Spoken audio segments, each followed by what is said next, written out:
Welcome to Integrity Live. My name is Bekka Whitney. I'm your host for this evening. And today I'm joined by the absolutely gorgeous Mitra Wicks. Hey, Mitra. Hey, hey you. How are you, gorgeous? I'm very well, thank you. How are you? I'm doing very well. I've escaped the lockdown, so I'm feeling very smug and happy. Not that we're jealous at all, Mitra, but tell us where you are right now. Oh, how are you, my love? I'm very well, thank you. So I'm quite excited to have our chat today. So today we are getting into a little bit of a meaty topic, aren't we? Very meaty and very essential that people know about it. Absolutely. So before we get into the meat of what we're here to talk about today, so why don't you tell us a little bit about you, tell our viewers a little bit about Mitra. Okay, well, I am the editor-in-chief of 7 Star Life magazine, something I've had for about 5-6 years, and also I've done a bit of presenting. That's how I met you when I interviewed you and your band in Pride a few years back. That was really fun. And yeah, I also run Les Events, which is an event company for queer women and non-binary people. Big fan of Les Events. Yeah. I've been to a few. I've seen you partying, and yeah, we're a big fan of you. You know how to throw a party, I will tell you that. You certainly know how to throw a party. And you are the party, you always are the party. So. We like to bring it. So today we are here to talk about benzodiazepines and how they impact the individual, how dangerous they can be, how much lack of awareness there is about them, what they do to the body, what they do to the mind. And you're here very bravely today to share some personal experiences with us. Yes, thank you. I'm literally, sorry, I'm just so happy that I can share my story, and I'm talking to you who, you know, I feel so comfortable sharing with, and I'm happy that I'm here. I must actually say I think you're incredibly brave, and I feel very privileged that you've given us the platform to share your story and have a discussion about your experiences. So I thank you for that. Thank you, lovely. So tell us, where did your journey start? How did you first end up taking that kind of medication? So I'm a travel journalist as well as the Les Events, and I have to travel a lot, and I love a holiday, so I'm just a traveler.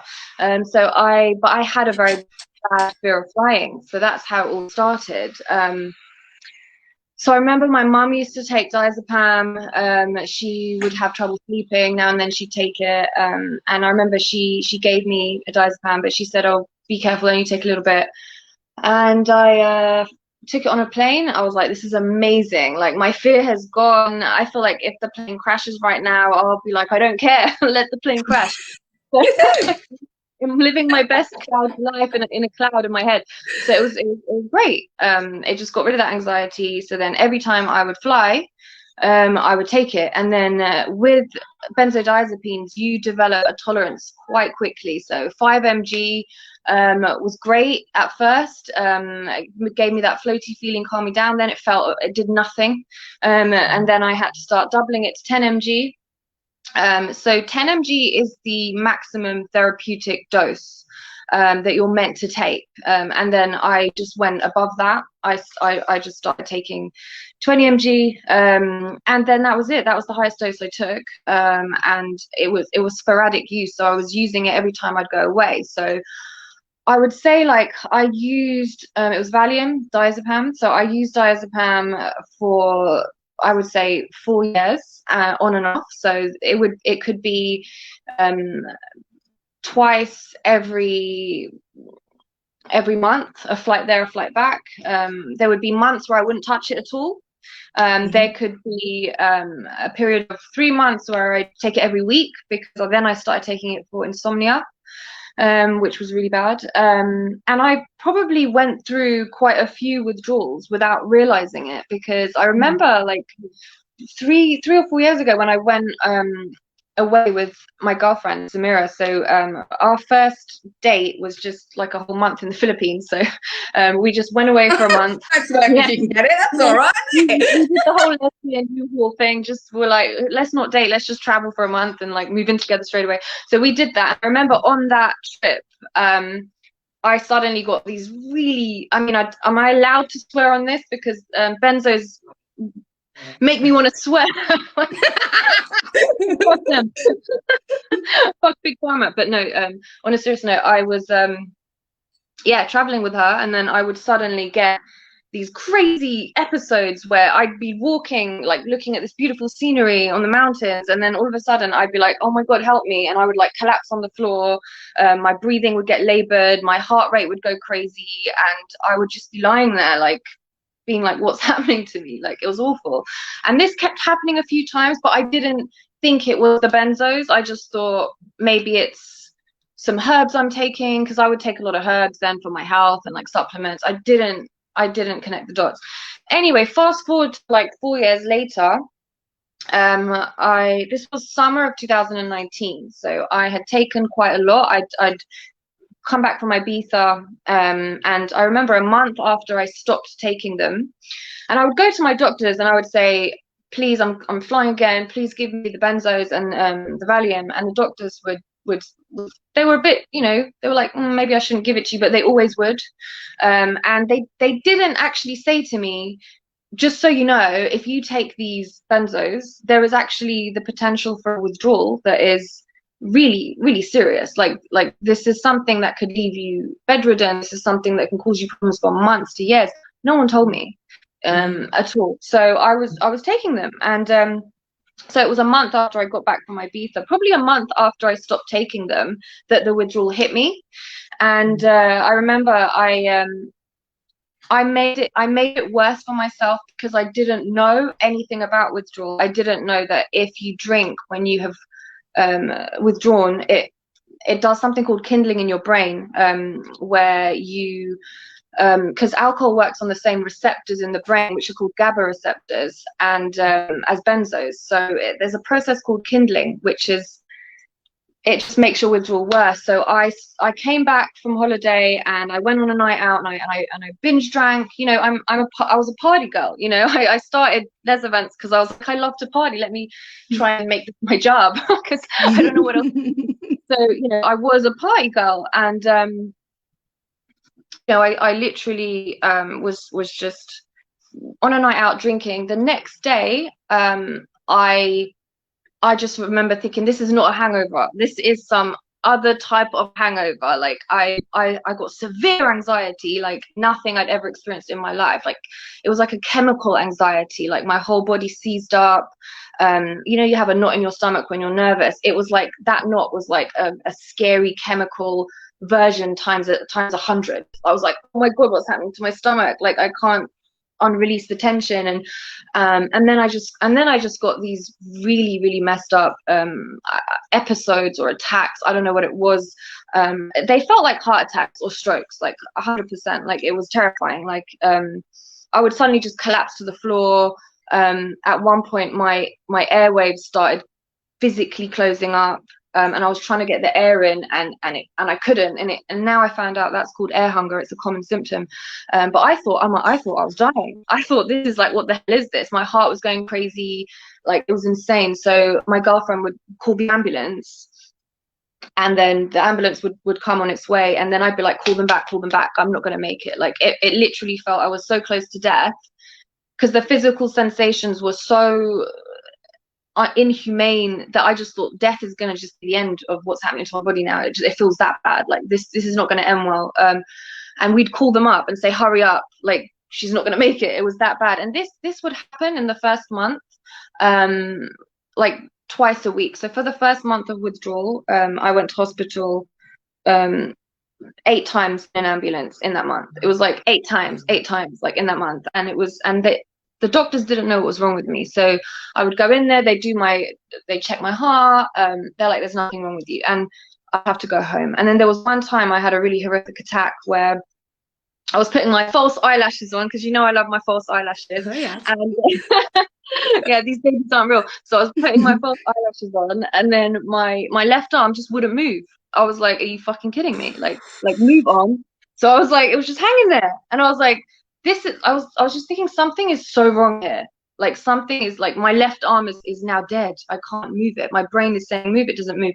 And I just thought, is this? Have I had a stroke? Is it because I like to party? You know, like what is it? Went to the hospital. They did a CT scan. Nothing's wrong with you, go home. And then I was just thinking, well, I can't live like this anymore. What is going on? Yeah. What is going on? Like it was ruining my life. It was horrific. And my poor girlfriend was there with me every step of the way. And I just thought, how can I live like this? Every other night we're gonna have to take me to hospital in an ambulance. So I started calling up detox centers, and I was like just thinking I need 24/7 care. Like that's how bad it was. I just thought, let me go and let me have nurses look after me because I can't like keep doing this. And then I found out detox centers were like 10 grand a week or something crazy. I was like, what the fuck? So it was so bad. I finally found these Facebook groups for people that are going through benzodiazepine withdrawal, because I started thinking, I'm just going to interject. At what point did you realise it was the benzos? Had you realised at this point that it was the benzos? So I was thinking, what could this be? So I was thinking, I was in Ibiza, I was drinking a lot, I was obviously dabbling in stuff you do in Ibiza. I was thinking, is there other things? And then I started to remember, like, you know what, I have been taking benzos on and off for 4 years, but recently I've been taking quite a lot. It's summer, I've been traveling. Maybe it's that. So I then went to research. I researched benzodiazepine withdrawal. Online, there wasn't much information about it. I then found these groups on Facebook where there are thousands of people from all over the world that are on there. And I wrote a post, and I was like, hey guys, help me. These are my symptoms. I keep having these episodes where I feel like I'm having heart attacks. I'm having like severe head pressure where I feel like I've been kicked in the head. Like, what is this? Like, it gets worse when I have a drink. And I just had like, this amazing man, who's now one of my really good friends. He actually replied to that post, and he said, look, what you're going through is textbook benzodiazepine withdrawal. Like, you cold turkeyed, which you're not meant to do. You're meant to slowly taper off. I said, well, my doctors didn't tell me this. Like, what the fuck? And he said, you need to stop drinking, because that's what's made those episodes. So I remember, like, after I would drink, I would end up in hospital. It was that bad. It would get worse. You have to stop drinking for a while. You're going to have to wait 2 years after you're healed to drink again. I was like, what the hell? Wow. 2 years after I'm healed. And then I found out that benzo withdrawal can last anything from a few months to like 7 years. And I was like, what the hell? Like, this is like another world I didn't know existed. Like, I found out it's harder to withdraw from than heroin. Harder to withdraw from than any drugs, opiates, heroin, cocaine, like anything, like the worst. And I had a moment where I was like, what the hell? And then obviously I was looking, doing research in kind of preparation for today. I was actually shocked by the information that's actually out there. I think if doctors told you that in the first instance, you would never touch them with a barge pole. No, so the first line I saw in the first article that I opened was that all benzos can cause physical dependence. All benzos can cause physical dependence. And it's estimated that around 40% of people who take these drugs for more than 6 weeks become addicted. 100%. Just 6 weeks. So if you've had a serious injury, or you have anxiety, or for like you're using them for a purpose to your anxiety and your fear of flying, within 6 weeks of taking those, you can be addicted. The thing is, with benzos, you can be addicted from the first one you take, because if you're someone who suffers from anxiety, you take it, you feel like you're in a cloud. You feel like this is amazing. And because there's no come down, because the next day you feel great. When it wears off, you feel fine. You just think you just want to eat loads, which I love. So you don't think there's anything wrong with it. When you other drugs people might take, like street drugs, you have a calm down, you're just like, oh, I'm not going to do that again. But with these, you take them, you feel like you're in a cloud, and you don't feel anything the next day, like in the early days, obviously.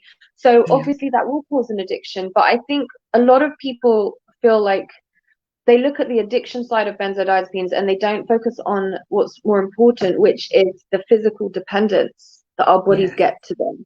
So obviously, like when I fly, I'd be like, I'm going to take it again. But my issue, like if I was told this was going to happen to me, I wouldn't have touched it with a barge pole.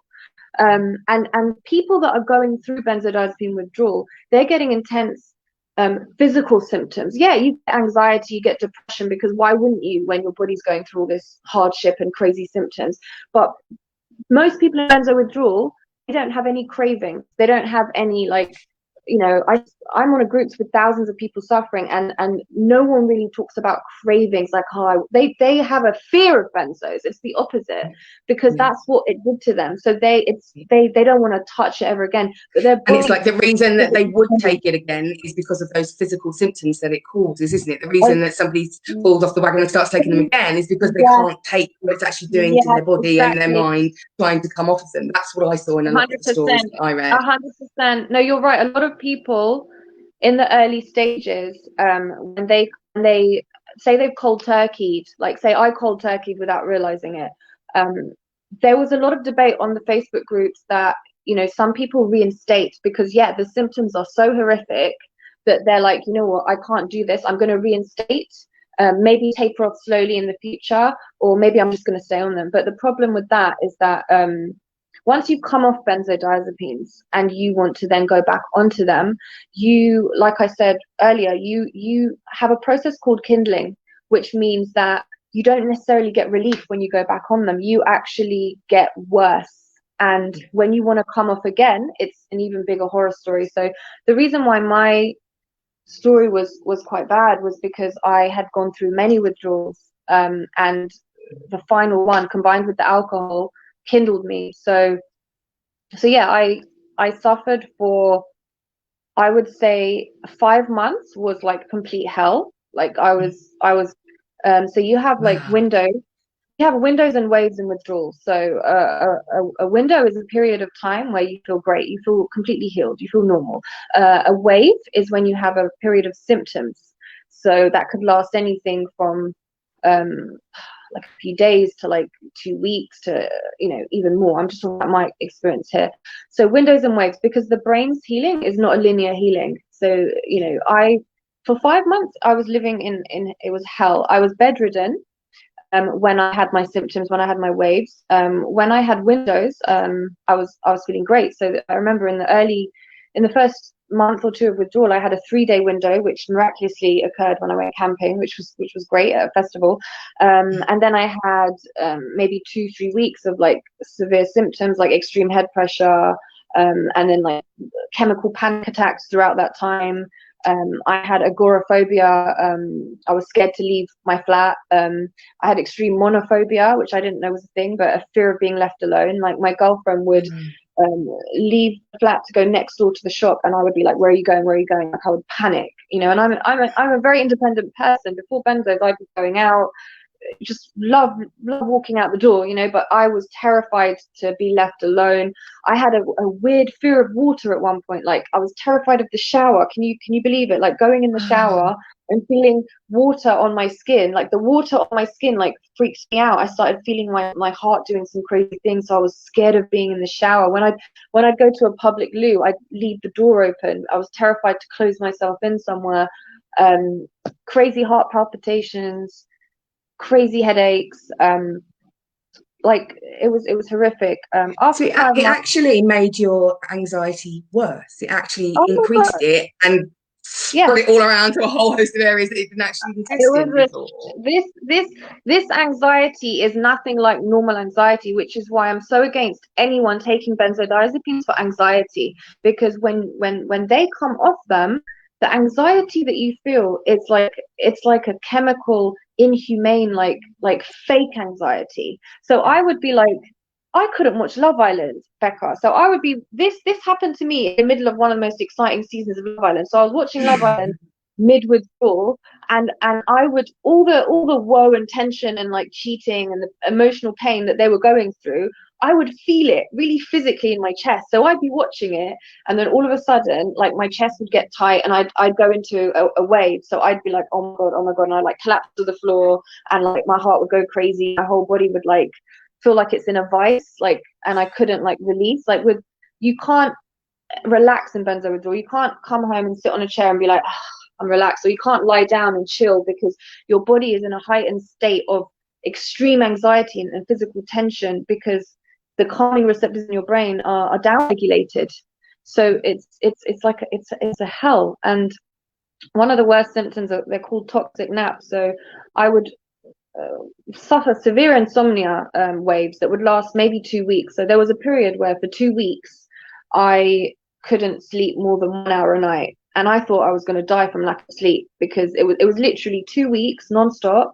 I'd go to bed at 11, I'd still be awake at 7 in the morning, just lying there, and then I would drift off at 7, and then at exactly 7:30, I don't know why it's exactly 7:30, exactly half an hour, I would be jolted awake with a severe attack where my heart would be racing and my whole body would have this really crazy sensation of like burning and electrocution in my brain, like all over. And it was terrifying. And every time that happened, I would reach out and like call the ambulance because it was so severe. But obviously I'm going to talk about the light at the end of the tunnel. Yeah. Did you go to your, so you went to the hospitals in like emergency situations, but did you go back to your GP? Like after the hospital? Yes, I did. Yeah. In the beginning, I went to the GP. I remember I went into the GP's office.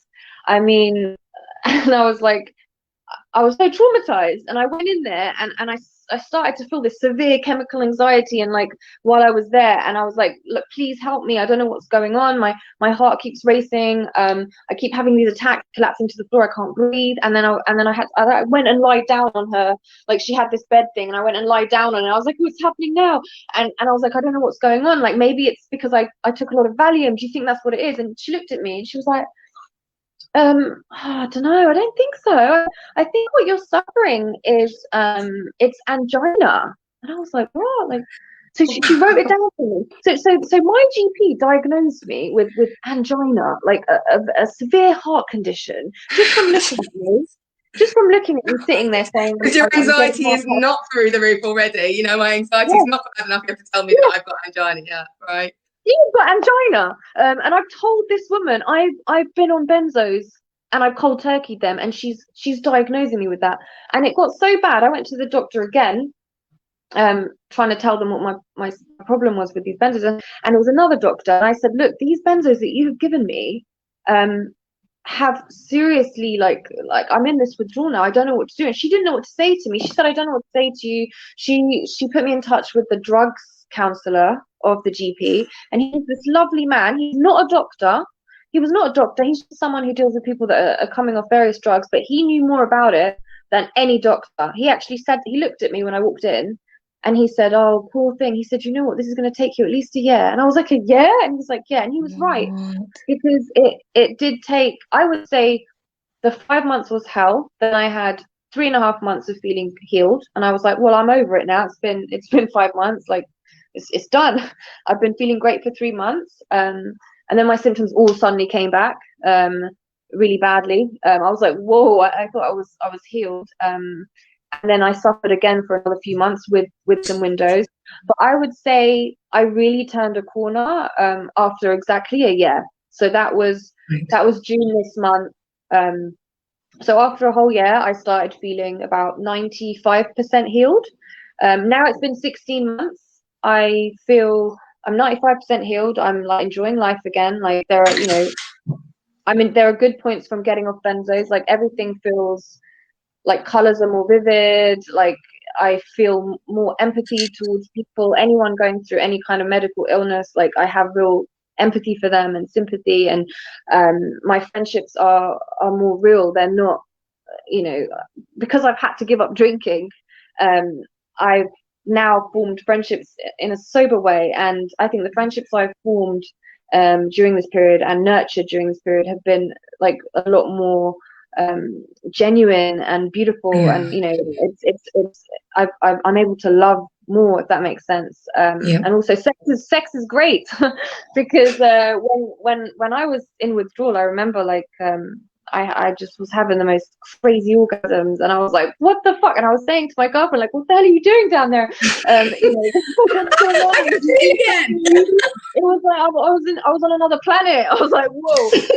And then I researched it on the groups, and I found that your senses are not dulled anymore. You're come alive. So that there's good points. So did you feel like when you were taking them, those things impacted? So did it impact your sex drive and your empathy and the way that you connected to people when you was taking them? Is that something that you can reflect on now? That's a very good question, because I've not actually thought about that. But I mean, I've always had like I've always been like a very horny person, so I've always had like good sex, like it's always been great. Your missus is like that right now. But the quality of my orgasms now are like, it's another level. So that's one thing I noticed, like the intensity of that is like, just like with with food that I eat and with the appreciation for life. You're not living in this cloud. You're actually just living now. And you asked another question. Did you say about friendships from before? Yeah, I think was your levels of empathy different, and your connections with people different when you were taking them? Well, I've always been a big empath. I've always really cared about people and felt their emotions, but obviously I was drinking a lot then, and when you're drinking a lot and you're doing other drugs and you're living that lifestyle, like you can be selfish, you can not be as thoughtful, because your mind is consumed by either the hangovers or I would say stupid, inappropriate things when I was drunk. I'm not going to lie, which is not ideal in friendships probably. But so I don't have that issue now, which is great. So thinking back to you kind of talking about the GP, because I think that's something that struck me quite a lot, is that they actually don't even seem to know themselves the impact of what it is that they're prescribing. So we're in a culture where it's a quick fix, so fling them a pill and sort it out. Sort of therapeutic and holistic therapies are things that are not really considered anymore. And so I think there needs to be some kind of accountability for the doctors that are prescribing these things without looking at the impact that they're having on people's lives. Yes, I 100% agree with you.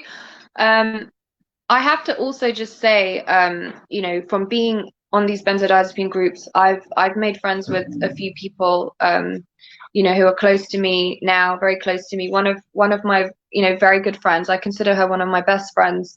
She's called Anya. She's in America. We've never met, but she's here actually. Say hi, Anya. She's watching today.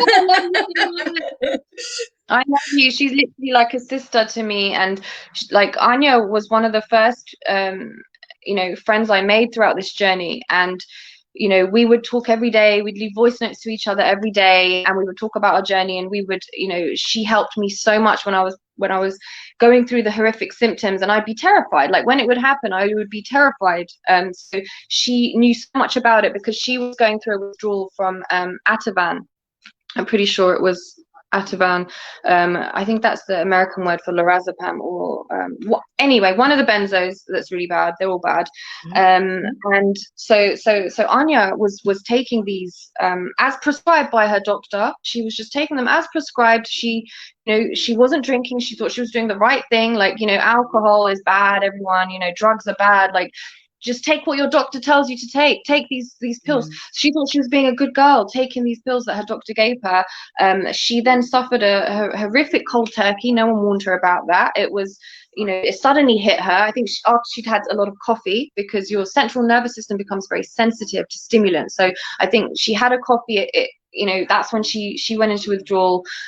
She went to the hospital in America, and I'm talking about America here because I need to raise awareness at how worse it is in America.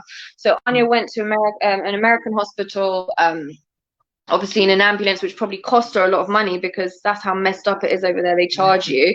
Went to the hospital. They put her on. She was panicking because she was like, I'm having these attacks. I think I'm having a heart attack. What the hell? They put her on a drip of more benzos. So they put more benzos into her veins, which, again, like I've told you before, this causes kindling, which is very, very problematic.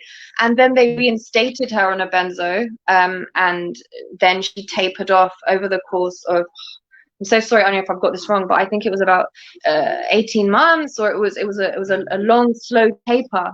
So during that taper, Anya was feeling very unwell with all the different symptoms, and then it took her about 18 months to feel completely healed. And I remember we were talking, and Anya stopped talking about benzo withdrawal to me every day. She'd talk about, she's a very, very good sex therapist. Another queer sister of mine, and she does amazing sex therapy for straight people and queer people. And so we started talking about LGBT issues, and she joined my Les Events chat that we had about like trans, and it was amazing. And then she felt amazing for about 4 months. She felt great. She thought, well, I'm over this now. It's been 18 months of suffering, 4 months of feeling amazing. Obviously the odd little something now and then, it's not a big deal. And then she developed salmonella, and she took 1 dose of an antibiotic that the doctor prescribed her.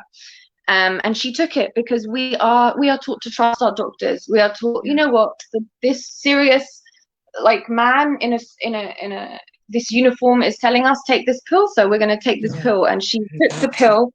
I'm so sorry, I'm getting really emotional talking about this. It literally just breaks my heart how doctors do this to people. So she took 1 pill, and she went back into a withdrawal worse than day 1 that she had 18 months ago. She was, I think, bedridden for the first month.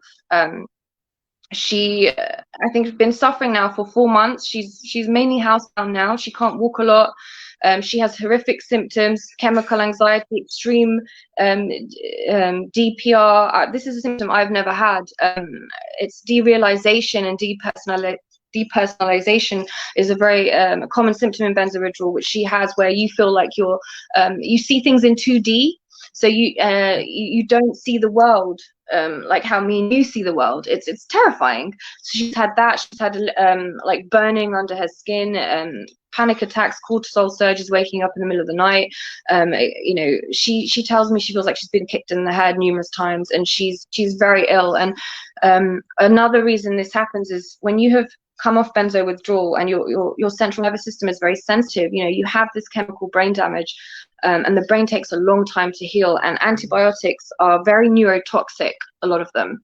And obviously antibiotics, if we're on a life and death situation, like, you might need to take them if you're going to die. But if you've got salmonella, or something that could have been helped with something else, or please take the other option, because I've had friends who are not going through benzo withdrawal, and an antibiotic has screwed them up for a few months, where they've had severe anxiety, depression, it ruins your gut health. So a lot of people in withdrawal are now scared to take antibiotics because there's a risk of a setback, and that's one thing people need to be wary of now. So alcohol can cause a setback because it works on the same receptors. Antibiotics causes setbacks. Setbacks that last months to maybe a year. Who wants to so it breaks my heart that my poor friend is now, she thought she was out of the woods. Again, she trusted her doctor. Again and again, this happened to her. And I just feel like people need to know this. Don't blindly listen for some with like long-term chronic health conditions. So I have a friend who I was having a chat with about kind of some of her experiences. And she has been on opiates and benzos since she was 19, and she's in her late 20s now. And she has, for her, at the time when she started taking them, there was no alternative offered. That was all that was offered, was to take a pill, not realising the longer term impact of her on her body, and that actually she'll probably never be able to stop taking them. One of the things that she was saying to me, which I thought was really interesting, is that she was looking into a condition called hyperalgesia, which is caused by being on opiates. And then you get a condition where you then become extra sensitive to pain.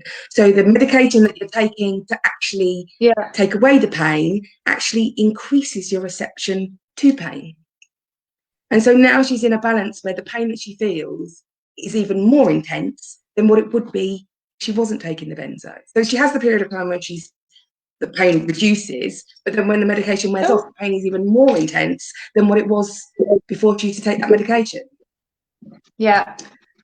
I'm losing you a bit. If you just bear with me, I'm going to just check my internet. If you just bear with me for 1 second. Yeah, no problem, my darling. I'm just going to read out a few facts while you're doing that. So for our viewers that don't know, different types of benzos. You've got Xanax, you've got Librium, you've got clonazepam, which I have a little bit of personal experience of, having suffered from anxiety. I was prescribed clonazepam at the beginning of this year for a couple of months. And so some of the symptoms and the withdrawal symptoms that you're talking about, Mitra, are quite familiar to me.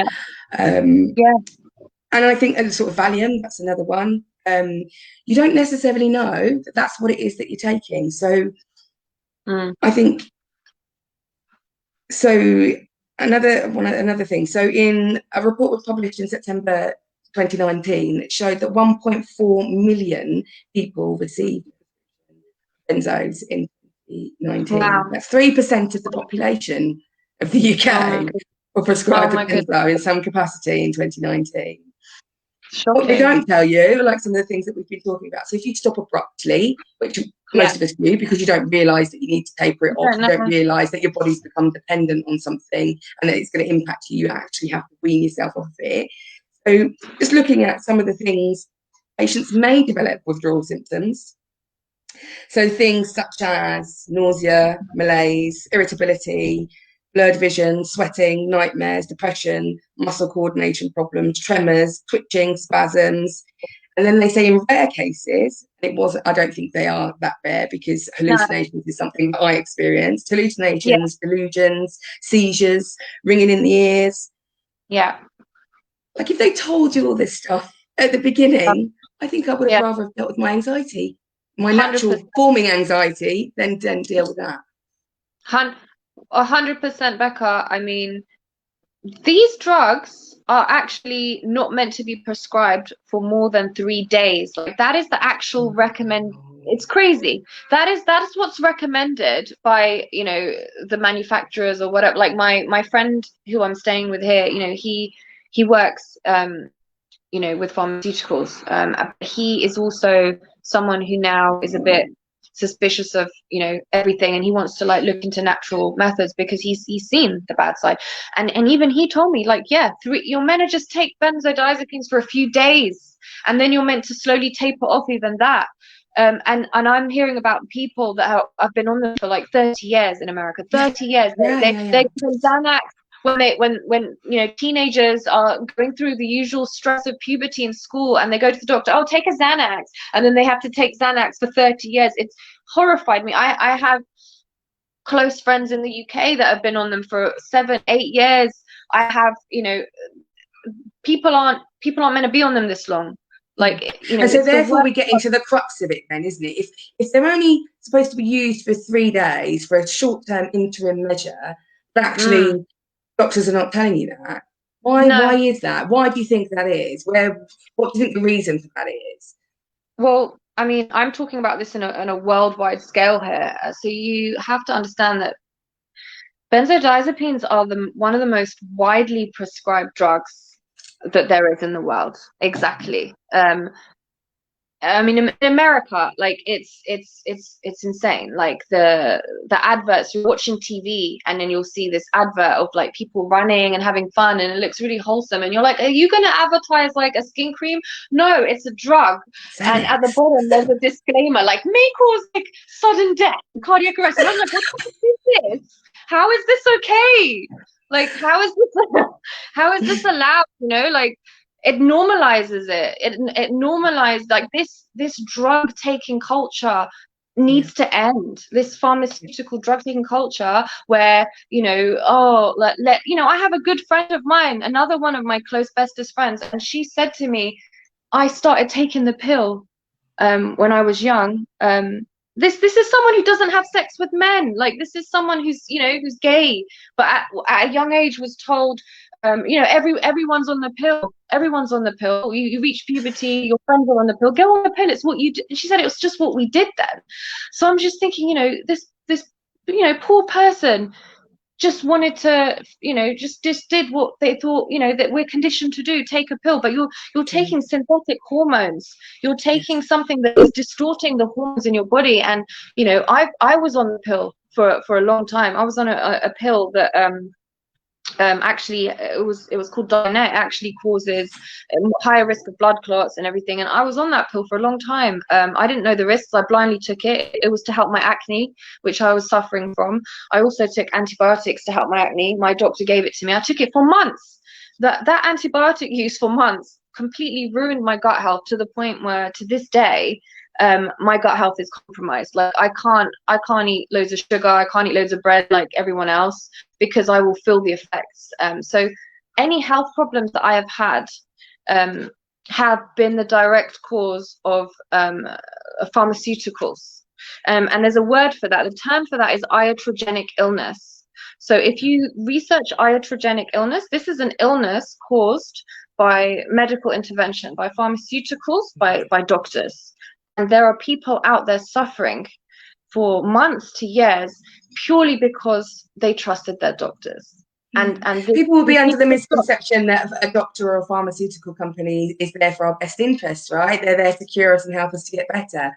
But actually, the reality is there's no money in the cure. They're not there to cure you. They're not there to make you better. No. They're there to keep you medicated. And so they will keep prescribing and they will keep giving, because that's where their profit margins are. It's not actually 100%. About your health. No. Of course it's not about your health. There is no healing in pharmaceutical drugs. This is a band-aid. It's not just a band-aid. These drugs they're causing harm to our bodies. They are detrimental to our health. Our future health is going to be severely compromised because we're taking these antibiotics, we're taking these birth control pills, we're taking these benzodiazepines, these opiates, and people are living in this false sense of security that they're trusting authority. And if we speak out, oh, you know, conspiracy theorists, or you know, like, trust your doctors, like, you know, I had friends who didn't believe me when I went through benzo withdrawal, and that it, you know, lasted for, you know, a lot. They couldn't comprehend that doctors that they're supposed to trust could do this to someone and make them so severely ill for so long, because people they can't handle that fear of believing that people in authority figures can actually harm us, because you don't want to comprehend it, so they'd rather not know, because it's disturbing. But I've lived through it. I have close friends who have lived through it. All these hundreds of thousands of people that are going through it, worse than me. You know, I'm lucky to say, you know what, I'm practically 95% healed at 16 months off. I'm living my life. I'm traveling.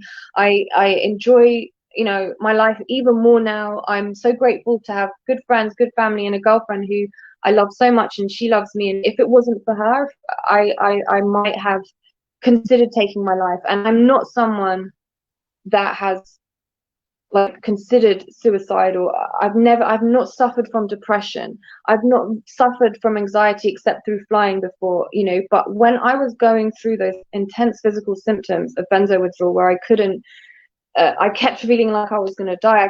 I kept lying down and feeling all this pain day after day, like a Groundhog Day. I was thinking, if I was alone throughout this process, I don't know if I could have coped. Like, I had her there to help me, and not everyone has that. Not everyone has that. So we need to get the word out and prevent people going through like months and years of suffering. You know, there are people who have protracted withdrawal, which is rare, but some people are suffering 7 years.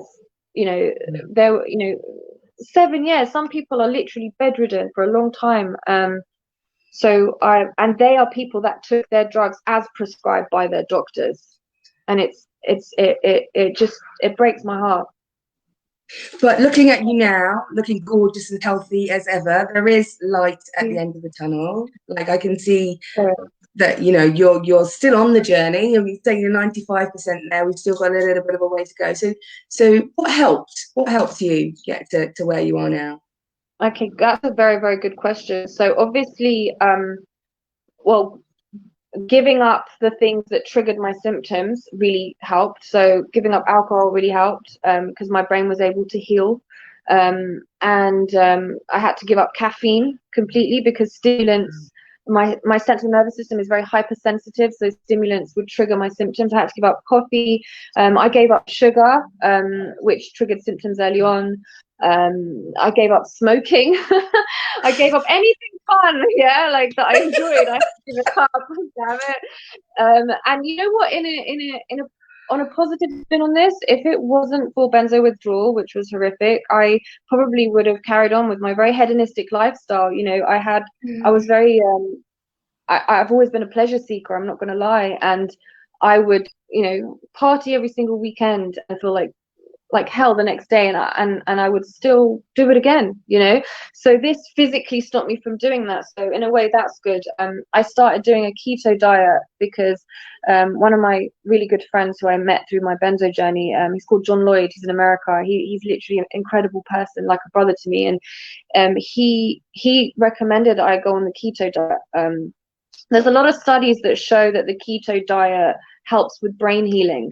It helps prevent seizures, just as well as prescription medication for people that suffer epilepsy. So there's actual studies in this. So I started to think, well, you know, I was at risk of seizures in the early stages of withdrawal, and if it's healing for the brain, I'm going to try it. So I changed my lifestyle. I stopped eating obviously all the wrong things. I only had organic meat.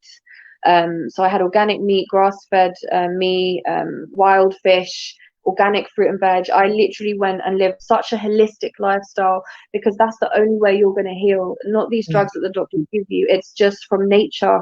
That is how you heal your body. And we have to remember, our bodies are incredible, and they have such a strong ability to heal. And a chemical brain injury takes a long time to heal, but you do heal in the end. So I believe that diet helped, cutting out all the wrong things helped, having obviously the love of my partner helped, and my friends, and that really helped me through it. Staying calm, because you don't have, like, stress can obviously trigger symptoms even more. You know, so making sure I was always calm, and having, you know, my friends, my benzo buddy friends that have been through it to calm me down when I was having an attack, that's invaluable. And yeah, like now, 95% healed, living life again. Now and then I get the odd attack. Like I mainly get triggered by certain things. So the other day, so I've been feeling great for a few months. I've been feeling amazing on holiday. The other day, I had a bit of Spanish jamon. So I was like, I'm on holiday. I've heard that, you know, packaged meats and stuff. I only eat a very clean diet, but I was like, you know what? I'm 16 months off. Let me have a little bit of jamon. And it was a big mistake. I then developed a really severe headache. It got worse. I went out for dinner. It just got really bad. And then when I went to bed, I was again woken up with a cortisol surge, and my heart was racing, and I felt like it was going to explode, and it was terrifying. And I had to call my girlfriend, who was just socializing on the terrace. I was like, Samira, come and help me. And then I was terrified, like, you know, all jokes aside, I was like, I thought I was going to die. And she was holding my hand, and it went. It was 15 minutes, and it went. I messaged my friend Anya in America. I'm like, why is this happening? And I feel guilty messaging her, because she's going through a horrible hell, worse than me, so much worse than me, with the antibiotic setback. But she helped calm me down, and I got through it. And today I feel amazing. And, you know, I have to be wary of things. So the ham, the reason why I interacted with the ham is because processed meats, when they're cured, the glutamate content increases, and glutamate, and you can Google this because it's very sciencey, glutamate actually is what causes affects the brain in a negative way when you're going through benzo withdrawal. So because that was high in glutamate, and it contained nitrates, which is a preservative that is a known carcinogen. It's actually a proven carcinogen, cancer causing. And you put a nitrate with something that has high glutamate onto a severely compromised central nervous system, you're going to get a reaction. So for most people, to have processed meats on a regular basis is detrimental to their health. Someone that's been compromised from benzodiazepines, it's even worse. So yeah, I just have to watch out now for everything. I read the ingredients. I live a very clean life because I have to. That's amazing. I think you're an absolute warrior. It's really difficult to sit up and talk about the things that impact us. So maybe, the bad choices that we made actually impact on our life and our health. And I think it's incredibly brave of you to sit up and share your story, and actually really inspiring to see that you've done the journey. As hard as it is, it can be done and it can be overcome. Yeah. So I think, 100%. And I also just wanted to say, because I don't want to trigger anyone that might be going through benzo withdrawal right now. They may be tapering, they may be thinking of tapering. I have to also reiterate that not everybody has a bad withdrawal. The figures are unknown, but I think it's predicted that like 50% of people get a withdrawal, 50% of people can get nothing. Like, I've actually spoken to friends who told me they were on Xanax for years and they cold turkey and they felt nothing. My girlfriend was taking as well on the flight. She didn't go through a withdrawal. I personally think certain things make you more at risk of withdrawal being severe, and that is drinking alcohol, that is kindling, like stopping.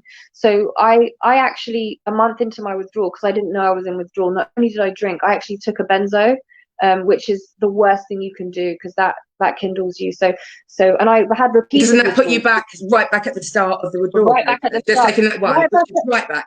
Yeah, if I took a benzo now, like a lot of people in benzo withdrawal, they think about getting medical bracelets or even tattoos that say no benzos, because in America, where it's just really, really bad, you might go into hospital one day having an attack, or you might be unconscious and they might pump you with a benzo, and then you're screwed, because it will put you back into maybe day one, and it might cause you months to another year of suffering. So repeated withdrawals is not good. Taking it and then stopping and then taking it again is bad. So if you're someone that's been on it for a few years and you slowly taper off, there's a chance you will have a very smooth withdrawal. You eat healthy, you stay away from the things that cause setbacks, and you can withdraw safely. So I don't want to trigger everyone, but I think it's very important to warn people, because if I really wish I was warned.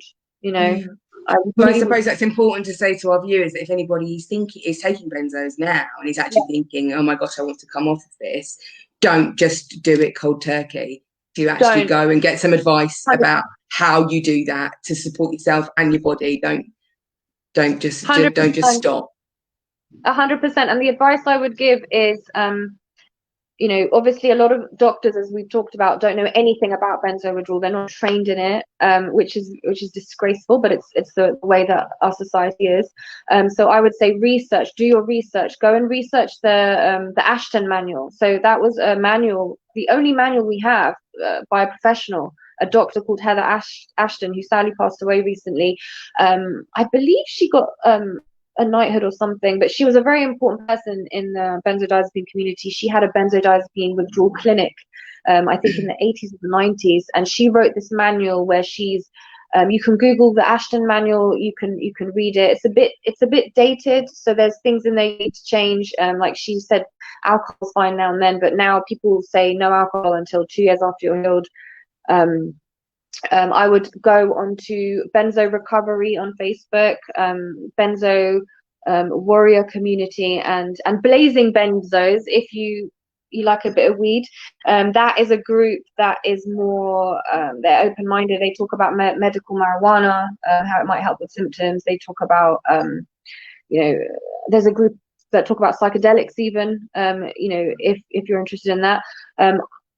But you know what? It's a journey personal to everyone. I would personally, maybe in the beginning, I would personally even stay away from marijuana and CBD, because for some people it can cause a setback. But just educate yourself, and don't always listen to what your doctors tell you. Do your research, you know. Yes, yes. You I know, think that's quite a and nice point to finish it on, actually, is don't always necessarily listen to what the man in the suit is telling you.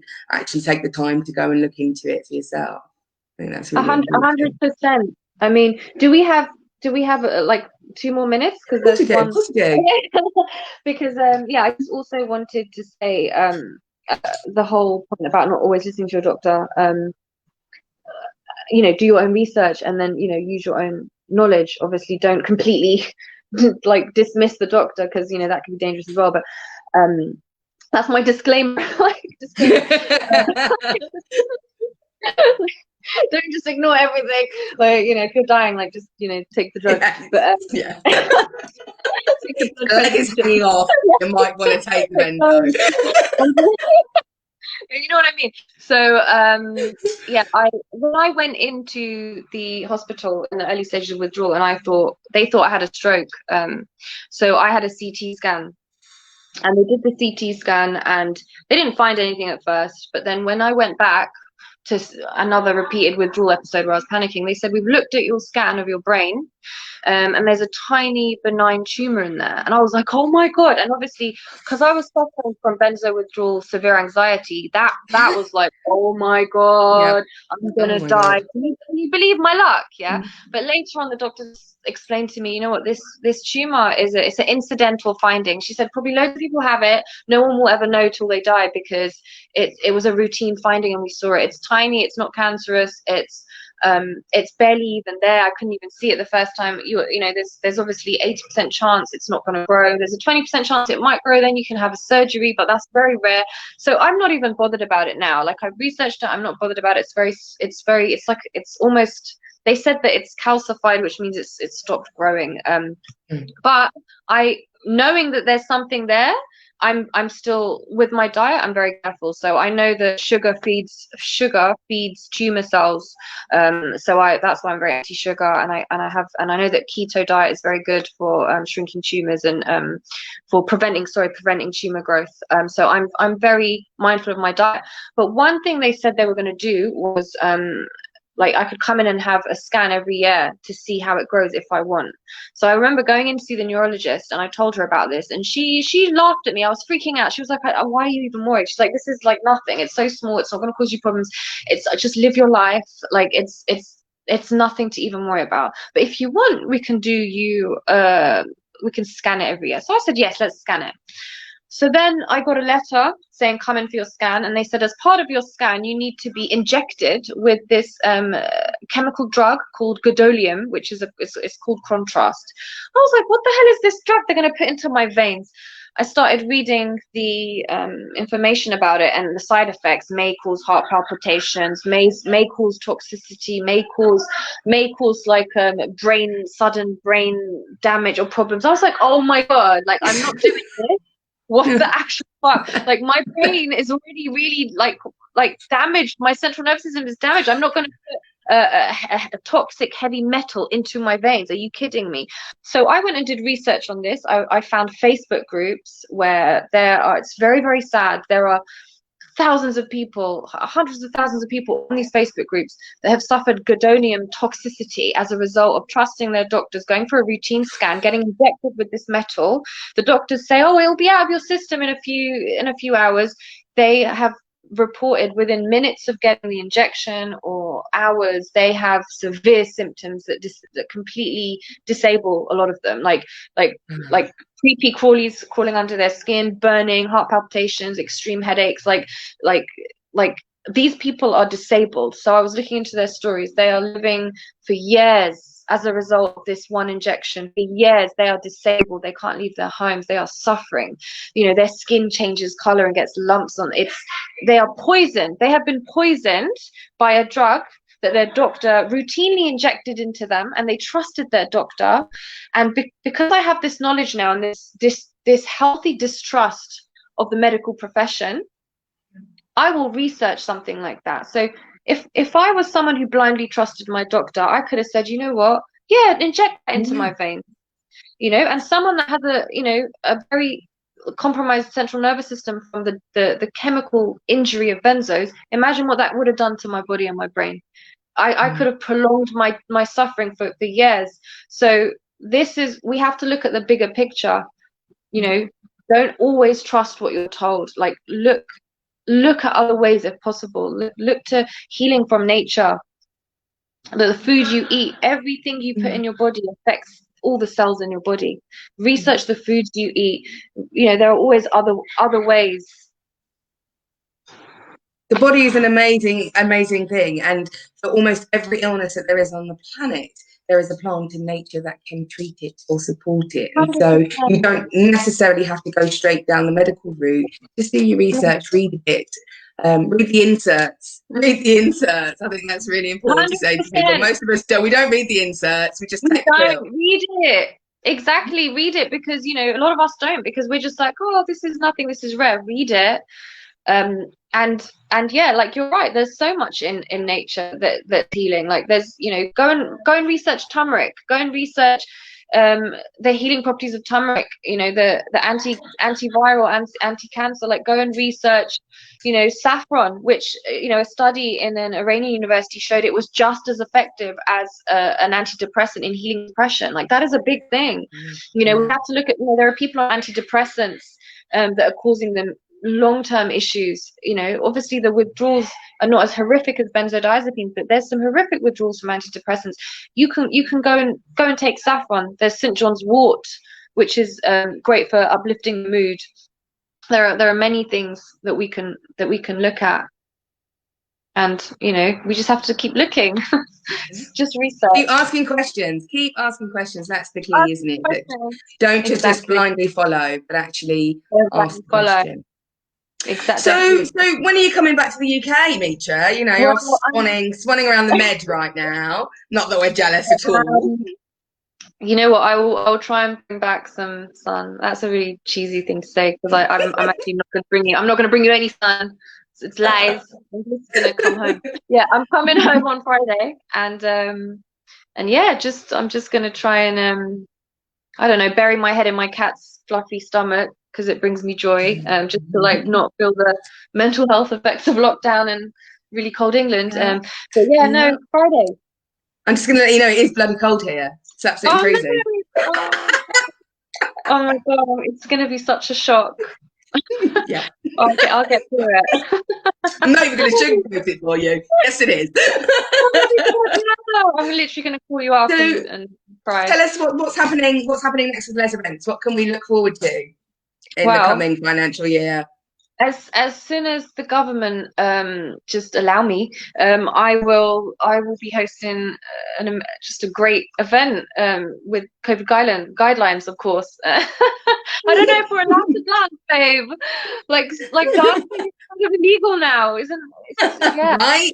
And singing and talking and hugging and just being a normal human, apparently. Exactly. So I will be planning an event that is COVID friendly. So whether we might all sit around a table and just party like this, you know. But whatever I plan, it's gonna be fun. So I hope to see you there. Lovely. So tell us where people can find out a little bit more about you. Where can they find the magazine? Where can they find out about Les events? You can my magazine is called 7 Star Life. So it's just 7. You can Google 7 Star Life, it will come up. The Instagram is 7 Star Life Mag. You can follow me on Instagram, Mitra Wicks, and Les Events, which is just Les Events _. And anyone that is worried about benzodiazepine withdrawal, you know, I'm here. I just wanted to say you can reach out to me at any time. You can message me on Instagram. I want to help anyone that has any questions and point them in the right direction. Beautiful. Well, thank you very much for joining us today, Mitra. It's been really insightful, and I thank you very much for sharing your story and your journey with us. We really do appreciate it. And thank you. I'm going to let you get back to the party that's going on in the background now. She hasn't told us this, guys, but she's waiting. She's waiting to go and have a little shimmy around the pool. Not that we're jealous. I know. Cheeky barbecue party around the corner. They're not putting the music on till I'm finished, so I'm going to go party now. We're going to let you go then. All right. Well, thank you very much, and we'll speak to you soon. Take care. Thank you, Bekka. Thank you so much. Bye. Bye.